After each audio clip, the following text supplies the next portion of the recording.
So what was your father and your grandfather's reaction to this new era of politics? So my grandpa, he's always been, pro-Chicano, like look out for our people, protect our people, and don't disrespect your neighborhood. Don't rob from the liquor stores right here. Don't steal nobody's car inside the neighborhood. And just, keep our people, build our people up. My dad, he wasn't, not to just say it because he was my dad, but every time he spoke to me, it was just be with the business, go against the grain. This is how it is. There's a certain group of people, and they're looking to take you out the game and just go full force in it, no matter how bad it is.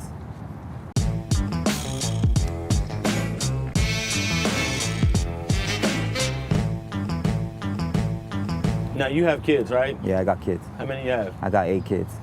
Can you imagine telling one of your sons, hey, be out here with the business, push that line and go full throttle? Man, it's kind of a messed up thing to say, but you got to take this into consideration that you ain't always going to be there to protect them. So you got to build, we're a tribal people, so you got to really build them up that as we're still in tribal times, whether they call it gangs or not, these are our tribes, this is where we come from, and you got to show them how to protect themselves, and what's coming, because anything could happen at any time. A guy could disrespect you when you're with your lady or with your kids, and you got to know how to defend yourself and protect them as well. Yeah, I want to come back to this point just for a moment that you said about tribes, because it seems like when we watch the news every day, we see nation states go at it all the time, and we look at it as normal. But when we see our neighborhoods go at it in the same political fashion as larger nation states, we seem to stigmatize small tribes, but large tribes like the United States, North Korea, Japan, Russia, we accept that. And not only that, we send soldiers out there to defend our large tribes. But when we talk about small tribes, it seems as if there's a stigma. Since you use that term tribe, speak more on that and why you use that terminology and why gangs are no different from just different tribes. Well, I use that analogy because of our culture, where how we're raised and groomed when we're growing up about how we come from a Chicano people and where these names come from, like Aztecs, and learning about our lineage and stuff like that, and even learning our true language, Nawa. And how Nawa's translation was actually ancient Paleo-Hebrew and stuff like that. So you really get when you get your mind into the books and really study history, you find out, there's a lot more to this whole gang stuff.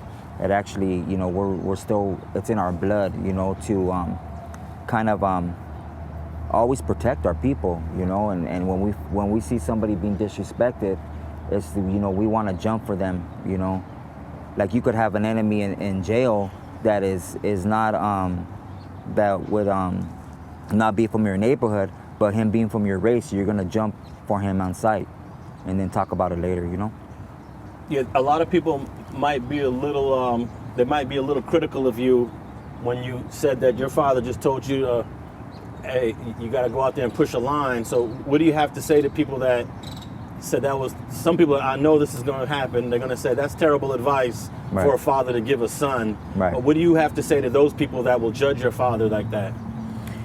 I think that it's always, man, how could I put this? I think it's a good thing, to teach your kids about a lot of things. Like, for instance, I'll give you an example. You got a lot of kids playing with guns these days, and they don't know nothing about guns. They're right here playing with the little hammer and, putting bullets in it, and the gun goes off and somebody dies. Well, if a father or somebody in the family taught, that child how to use the gun, maybe take it apart, gave him that lesson and structure on it, then maybe he'd be a little bit more wise and say, hey, don't hold it like this, don't do this, or you shouldn't be taking that out. And it's always good to learn everything and anything, like my grandfather always said, learn something from everybody and anybody. Ignorant is the man that doesn't want to accept knowledge. Whether it's constructive criticism, you're going to apply that to your life someday and use it. .net. If you're not subscribed, please hit that button below and click the bell to receive alerts and notifications. Feel free to comment below so you can give us your feedback, and be sure to watch the 2 related episodes to the right. If you want to support this platform or follow us on social media, visit the links in the description. And thanks for watching StreetTV.net.